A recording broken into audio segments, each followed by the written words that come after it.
this is a brand new motorcycle. There are pieces on ideas that are shared here and there, but for whatever it's worth, you just accept that this is brand new. Shared with the 200. Some ideas from the 200, some ideas from the XMR because the engine is the 210, etc. But I would say disregard the commonality because it does not apply to anything that will benefit you from this motorcycle, and this motorcycle is very, very benefit oriented. So is this a XMR engine retuned? Yes, it is, but that's the wrong way to think about this. You might as well just say, acha chalo, brand new engine. Easier to think of it like that. Whew. Gearing from the XMR has been lowered, 4 extra teeth on the rear sprocket. Remember, the focus was we have to solve highway performance and we have to enhance whatever we can. So the focus of the tuning was low and mid-range performance, keeping an eye on the highway. Okay, that's the engine more or less. Frame was completely redesigned in terms of flex, torsion. It's a double cradle frame now. The rear shock now has a linkage. The front suspension travel is 210 millimeters versus 200 on the Adventure S. The rear suspension travel is 205 millimeters, which is the same as the Adventure S. Hero has no adjustability built into this motorcycle, and they're basically saying you don't need it, and I believe them. Because how much does it weigh?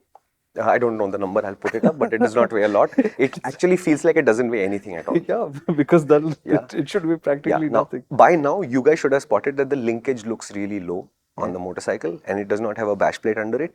But as it was explained to me, and to the person's credit who was explaining, he did not say that's a dumb question. This is what the explanation is, right? But the shock is mounted to the linkage. So when you sit down, only the linkage rotates out of the way. So it looks lower when there's nothing on the bike. It sits higher when something is on the bike. So the linkage is not going to be an issue. I know you're going to spot it, so I might as well get it out of the way. Actually, that was the first thing I saw in the pictures, and I was like, this is not the same bike. And that's where it got my attention, because you'll see that triangulated piece at the bottom, and that's absolutely right. As it moves up, that also compresses.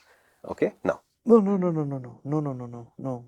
The chassis is new, right? Effectively new, yeah. Yeah, because that also, the structure of it looks different. And just to be clear, the Xpulse 200 was an air and oil cooled engine. Yes. This is a liquid cooled engine. Yes. And this is still a 4-valve. This is 4-valve. This is a 4-valve 210. And power wise, where would it be now? 25. So 30% more horsepower. 20. And the reason why I have to re-emphasize 30%, 20% is over and over again, because 200, 210, I know you're going to make a mistake. Yeah. And I think Hero's made that one mistake. The only mistake they've made in this is 200, 210 coexisting too close to each other.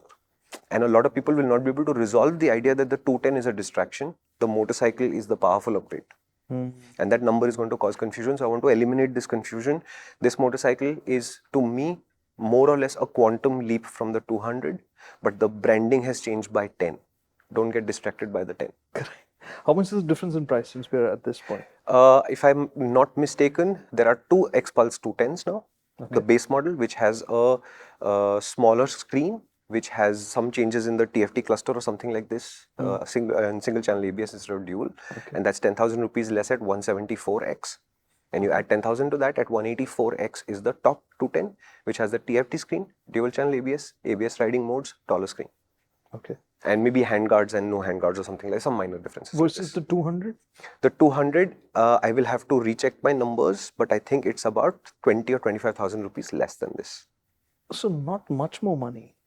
No, again, Hero was very clear. 2 lakh ke upar gaya, then the market, addressable market shrinks by quite a bit. That's the reason why it's not an Xpulse 250. Again, we'll come back to this because this would be in questions from circles. Yeah. Right? Okay. So they didn't do a 250 and they're saying, we didn't do a 250. We're not opposed to the idea of doing a 250 either. But when Indian bikes cross 2 lakh rupees today, it causes a big change in how many people are willing to spend that kind of money. When the market is ready, we will also be ready. Listen, this has been fun, and I think we should take this to the next level. I think our relationship's ready for it. And if you're ready, head to the MotorInc channel, where this 3-minute video ends up expanding into a hour-long video, which would be a great way for us to spend time when you're taking a jog, in a flight, commuting to work, or back. We'd love to hang out more.